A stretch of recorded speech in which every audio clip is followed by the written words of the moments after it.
भर्खरै फिदिम बजारमा भएको एउटा घटनाले फेरि सडक सुरक्षाको सवाललाई अगाडि ल्याएको छ नि। हो त, त्यो असार 9 गते बुद्ध मार्गमा सामान झार्दै गरेको सुमो अचानक गुड्दा लुङरुपाका 2 जना दाजुभाइ रतनबहादुर र मनकराम राई घाइते हुनुभयो। हो, उहाँहरूको उपचार हुँदैछ रे, चालक पनि प्रहरी नियन्त्रणमा छन् भन्ने खबर छ। तर यो घटना आफैमा एउटा ठूलो समस्याको सानो तर दुःखद प्रतिबिम्ब मात्रै हो जस्तो लाग्छ मलाई त। एकदमै। र आज हामी यही समस्याको अलि गहिरो तहमा पुग्ने प्रयास गर्दैछौँ, होइन? हो। हामीले हेरेको स्रोत सामग्री फिदिमको सडक सुरक्षा, एक जनसरोकारले फिदिम बजार खास गरी पैदल यात्री र अझ बढी बालबालिकाको लागि कति असुरक्षित बन्दै गएको छ भन्ने देखाउँछ। भनेपछि त्यसमा के कुराहरू छन् त? साँघुरो सडक, जथाभावी पार्किङ, हो, अनि पूर्वाधारको कमी। यी सबै कुराहरू कसरी जेलिएका छन् त्यसलाई अलि केलाएर हेरौँ न आज। साँच्चै फिदिम बजारको मुख्य सडक हिँड्दा त्यो साँघुरोपन र जथाभावी रोकिएका गाडीहरूको चाप त जो कोहीले महसुस गर्छ नि। गर्छ। यसले त पैदल हिँड्नेलाई शास्ति दिएकै छ, झन् जोखिममा त स्कुल जाने साना नानी बाबुहरू परेका छन्, होइन र? एकदमै।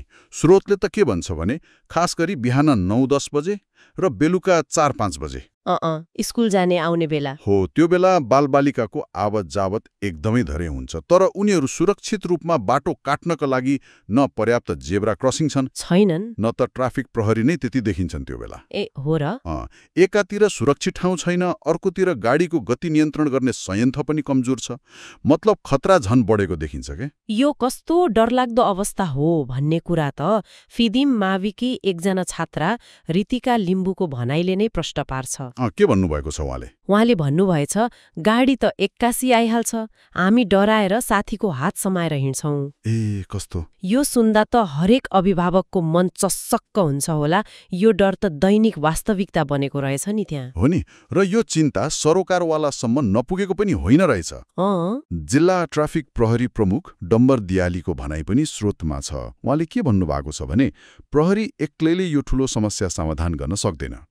त्यो त हो। यसका लागि जनप्रतिनिधि, व्यवसायी, यातायात व्यवसायी सबैको सामूहिक प्रयास चाहिन्छ भन्नुभएको छ। भनेपछि यो साझा जिम्मेवारीको कुरा भयो। हो, उहाँले स्रोत साधनको सीमितता पनि स्वीकार्नु भएको छ।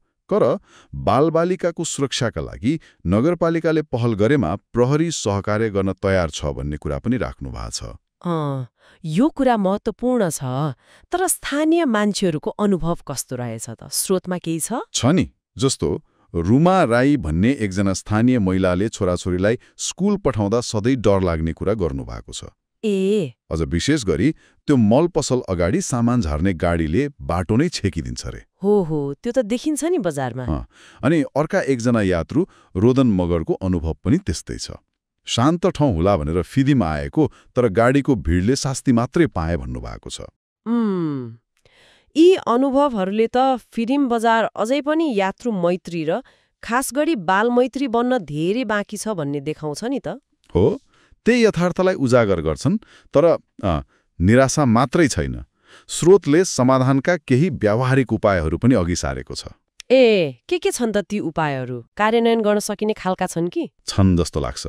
जस्तै पहिलो त विद्यालय सुरु हुने र छुट्ने समयमा ट्राफिक अनुगमनलाई एकदमै कडाइका साथ बढाउने। त्यो त अत्यावश्यक नै भयो। अनि अर्को बाल मैत्री संरचना बनाउने कुरा छ। जस्तै प्रष्ट देखिने जेब्रा क्रसिङ, सडक सङ्केतहरू अनि स्कुल जोनहरू। स्कुल जोन भनेको?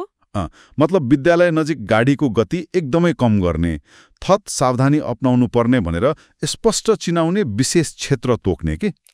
त्यो त एकदम राम्रो उपाय हो। अरू केही? अर्को महत्त्वपूर्ण कुरा चाहिँ बस पार्कको पूर्ण र प्रभावकारी प्रयोग। बस पार्क त छ तर गाडीहरू बजारभित्रै जथाभावी रोकिने जुन प्रवृत्ति छ नि, यसलाई कडाइका साथ रोक्नु पर्यो। हो नि। अनि सँगसँगै चालक, व्यापारी, अभिभावक सबैलाई लक्षित गरेर सडक सुरक्षाबारे जनचेतना अभियान चलाउनु पनि जरुरी छ। जनचेतना पनि महत्त्वपूर्ण छ। र सायद सबैभन्दा महत्त्वपूर्ण, नियम मान्न बाध्य बनाउने एउटा बलियो संयन्त्र। कस्तो संयन्त्र? चाहे त्यो ठाउँको ठाउँ कारवाही गर्ने होस् या प्रविधिको प्रयोग, जस्तै सीसीटीभी क्यामेरा राखेर निगरानी बढाउने। हो, नियम पालना गराउनु त पर्यो नि, नत्रको नियम बनाएको के अर्थ भयो र? एकदम। निश्चय पनि फिदिम बजार कति महत्त्वपूर्ण केन्द्र हो व्यापारको लागि, शिक्षाको लागि, प्रशासनिक हिसाबले पनि। यहाँ सबैको, खास गरी हाम्रा भविष्यका कर्णधार बालबालिकाको सुरक्षालाई त प्राथमिकतामा राख्नै पर्यो नि अब। हो, स्रोतको मूल सन्देश पनि त्यही हो जस्तो लाग्छ।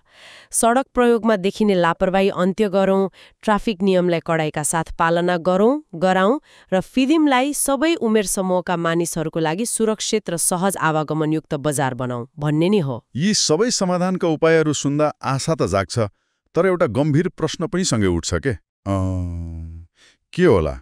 यी राम्रा योजना र प्रस्तावहरूलाई कागजबाट साँच्चीती सडकमा उतार्न चाहिने त्यो सामूहिक इच्छा शक्ति अनि आवश्यक स्रोतको व्यवस्थापन र सबै सरोकारवाला बीचको प्रभावकारी समन्वय, त्यो फिदिमले कहिले र कसरी जुटाउला? यो प्रश्न साँच्चै नै विचारणीय छ।